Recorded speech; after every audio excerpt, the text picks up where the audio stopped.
गौतम बुद्ध की कहानी से आप सीखेंगे कि आप अपने जीवन में हर परिस्थिति का कैसे सामना कर सकते हैं। आप अपने मन को शांत कर सकते हैं। इस गौतम बुद्ध की कहानी से दोस्तों, हमारे जीवन में मन के बिना कुछ सलाह विचार नहीं कर सकते, इसलिए मन को शांत रखना बहुत जरूरी है। एक बार गौतम बुद्ध अपने शिष्यों के साथ एक गांव की तरफ जा रहे थे। तभी उन्होंने देखा कि एक युवक बेहद गुस्से में पहाड़ी की तरफ जा रहा है।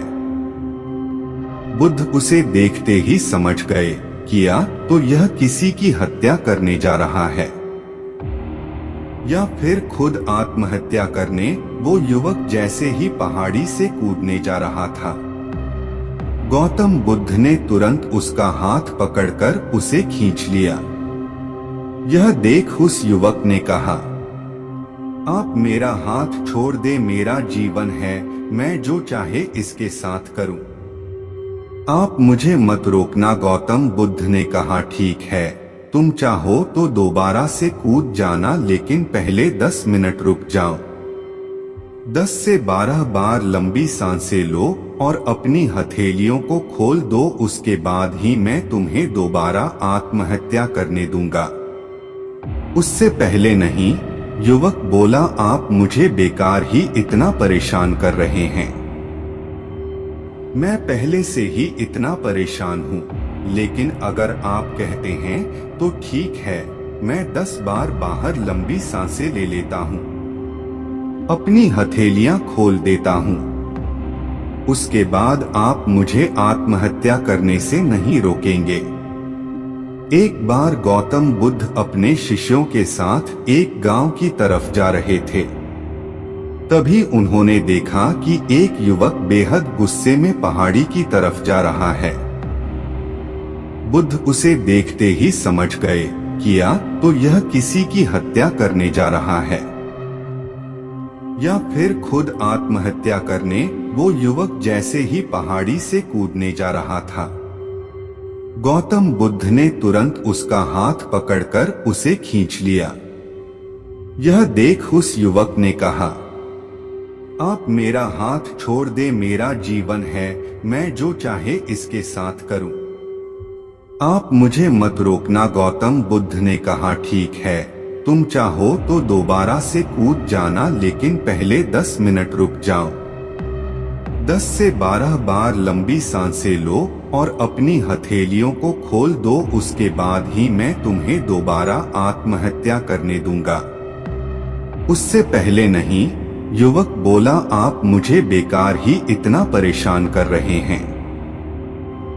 मैं पहले से ही इतना परेशान हूँ, लेकिन अगर आप कहते हैं तो ठीक है, मैं 10 बार बाहर लंबी सांसें ले लेता हूँ, अपनी हथेलियां खोल देता हूँ।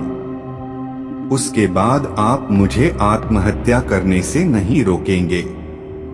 तब तुम्हारे अंदर क्रोध था। क्रोध सोचने समझने की शक्ति को नष्ट कर देता है। हमारी बुद्धि उस वक्त काम करना बंद कर देती है। उस समय तुम फिर वो करते हो जो तुम्हारा मन कहता है। उस समय तुम क्रोधित, तुम्हारा मन एक जगह नहीं था। उस समय तुम खुद को खत्म कर देना चाहते थे।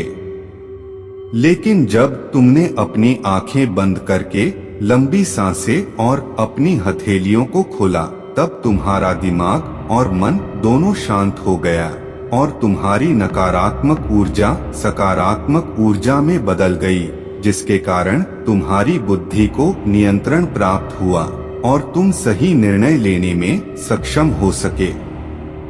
युवक बोला, आप कौन हैं? बुद्ध ने कहा, यह जगत के लोग मुझे बुद्ध कहते हैं। युवक बुद्ध के चरणों में गिर गया और बोला कि है बुद्ध, आप मुझे अपनी शरण में शामिल कर ले। मैं तो अपने पिता को सबक सिखाना चाहता था, इसलिए आत्महत्या करने जा रहा था।